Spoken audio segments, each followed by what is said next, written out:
Hello viewers, কেমন আছেন সবাই? নতুন আরও একটি ভিডিওতে সবাইকে স্বাগত জানাই। আর আজকের এই ভিডিওটা অনেক বেশি ইন্টারেস্টিং হতে যাচ্ছে, কেননা আজকের এই ভিডিওতে আমরা এমন কয়েকটি ব্লকবাস্টার মুভি সম্পর্কে আপনাদেরকে জানাবো যে মুভিগুলো রিলিজ হওয়ার পর পুরো মুভি ইন্ডাস্ট্রিকে কাঁপিয়ে দিয়েছিল। আর আমাদের আয়োজনে আজকে এমন কিছু মুভি আছে যেগুলোকে আপনাকে যদি বলা হয় যে সিরিয়াল অনুযায়ী সাজাতে, তাহলে হয়তো বা আপনি নিজেও কনফিউশনে পড়ে যাবেন যে কোনটাকে আগে রাখবেন আর কোনটাকে পরে, কেননা প্রত্যেকটা মুভি একটার থেকে আরেকটা আরও বেশি superhit. So let's play the video.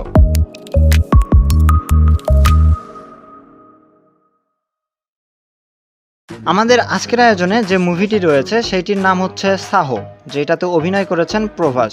মুভিটি অসাধারণ ছিল এবং সেই সাথে প্রভাস যেখানে আছে সেইখানে মুভি কীরকম হতে পারে সেটা তো আপনারা জানেনই।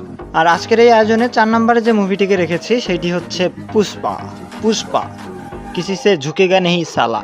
সো পুষ্পা মুভিটি আশা করছি সকলেই দেখে থাকছেন এবং সেই সাথে জানেন যে মুভিটি কতটা ডেঞ্জারাস ছিল, আর যখন রিলিজ হয়েছে তখন কি পরিমাণে চারদিকে এটি ছড়িয়ে পড়েছিল এই ডায়লগটি পুষ্পা।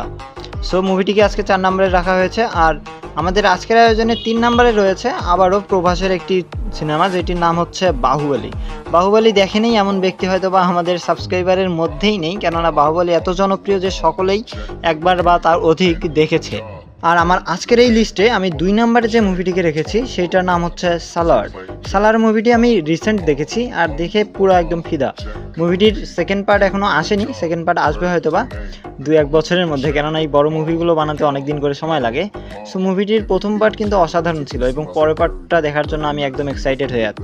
আর আমাদের আজকের আয়োজনের ওয়ান অ্যান্ড অনলি 1 নম্বরে রয়েছে কেজিএফ, দি রকিং স্টার ইয়াসের অভিনয়কৃত কেজিএফ তো একদম অসাধারণ, সেটা তো যারা মুভি দেখে তারা সকলেই জানে। কেজিএফ সম্পর্কে আর কিছু বলতে চাচ্ছি না, কেননা সকলেই জানে যে এই মুভিগুলো অসাধারণ। তবে এই মুভিগুলোর মধ্যে আপনার কাছে সবচেয়ে বেশি ভালো লাগে কোনটি? এই সিরিয়ালটা কিন্তু আমি আমার পছন্দ অনুযায়ী করিয়েছি, কিন্তু আপনার পছন্দ অনুযায়ী 1 নম্বরে কে থাকবে বা কোন মুভিটি থাকবে অবশ্যই কিন্তু জানিয়ে দিবেন আমাদেরকে কমেন্টের মাধ্যমে। সো কথা হবে অন্য কোনো দিন অন্য আরও জনপ্রিয় কিছু ভিডিও নিয়ে, জনপ্রিয় কিছু ব্যক্তিদের লাইফস্টাইল কিংবা জনপ্রিয় কিছু মুভি নিয়ে। সে পর্যন্ত আমাদের সাথেই থাকুন।